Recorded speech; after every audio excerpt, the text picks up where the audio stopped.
This is the Dee4Dog dog walking app. This is the splash screen when you first click into the app. This is the loading screen you'll see, and then you'll go straight to the login page. If you don't have an account, you can click register, enter your details here. However, if you have a Google or Gmail account, you can log in with that without having to register. So this is our home page. You'll see adverts at the bottom here. They won't be as big as this when the app goes live. You'll see banners in the lower third down here. So the first thing we're going to want to do is set up our account. So if we go to settings, click edit profile, we can upload a picture of ourselves or our company logo if you have one, and then enter your details just here and press update. When you go to Walker settings, enter your home postcode here. This won't be displayed to anyone. This is just so the app can locate you when appearing in searches.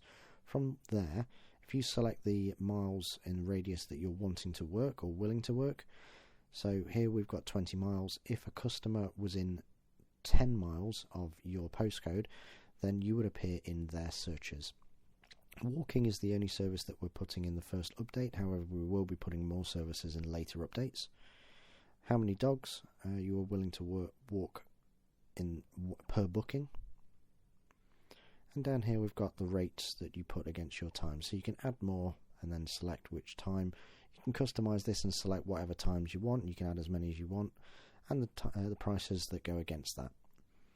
And then upload your insurance documents here. You select this. You can either take a picture of your insurance documents, or if you've got them on your phone, you can just upload them from here. If you've got some other documents you wish to display for your clients, you can add them here. So if we go back to the home page and select My Walks, this is where your main schedule will be. So as we can see here on Monday, we've got 3 bookings. Now if we had bookings and press Start My Day, if the first customer was a new customer and we didn't have their address, it's all saved within the app. So the first thing it says is, would you like a GPS to your client? If you press yes, you'll be given a GPS sat-nav straight to their house. When you get within a certain proximity of their postcode, it will take you straight to the pet profile where you can see the dog you'll be walking. So you've got here a picture of the dog, their name, the breed, and the name of the owner, as well as the address that you should now be at. So you've got the service that they're requesting, duration of how long they want the service, and the further details down here. Now the client here has put some notes against their profile. These are pushed to each booking, and these are ease of use for yourself. And then we've got the vet details. Hopefully you shouldn't need them, but if you do, they're all down here for you as well. Now since we're within a certain proximity of the postcode, we've got an option down here that says I have arrived. This will only show when you're in a certain proximity of the client's postcode, and when we press this, it will send an automatic notification to the client to say the dog walker has arrived, and so that they've got the safe and secure knowledge that you're arriving on time. So we'll press this now. We'll go about our business, do the service, provide the walk. When we get back and we're finished, we come back to the pet profile. We can scroll down here and we can now see I have finished my visit. Now if we press this, this will do the same thing, send a notification to let the client know that you have now finished. You will now have an option to go to your next client. So for our next client, we're going to say no because we know where they live, so we don't need this. We can now drive there, go straight to the client, and we can see our next client. Same details as before. Now that we're in a certain vicinity of the postcode, we can press I have arrived. And if this was the last client of the day, when we come to press finish my visit, we'll be told the day has finished. And then it will go back to the home page. Now if we go to our notifications, we'll see that we have a booking request. And we can see here Simon has requested a booking 8 miles away, so that is it within our vicinity. We've got the dog name and all of the details that we want to ask. Requesting a dog walking service for 30 minutes, and here are the days they are requesting on a recurring visit at 10:30 in the morning. So if we go to our schedule, take a look at Tuesday around 10:30, yep, we know we can accept this booking. So if we go back to our notifications in the booking, we know we can accept this booking.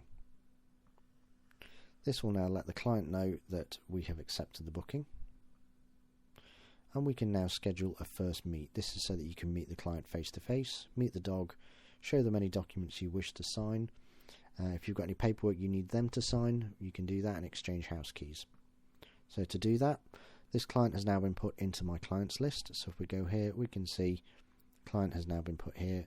Click the client details and we can see them here, and we've got their phone number just here to contact them. Once we've done that, we have the option here of a first meet.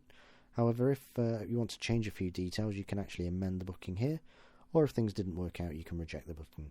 But for this exercise, we're going to accept the first meet. So we have now had the first meet, and we will confirm.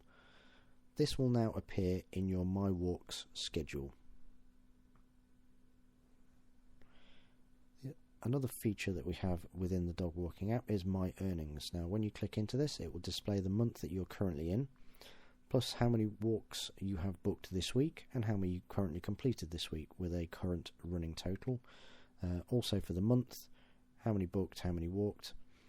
And if we click more details, we will see a rundown from start to finish of the first day all the way through with the prices next to each one.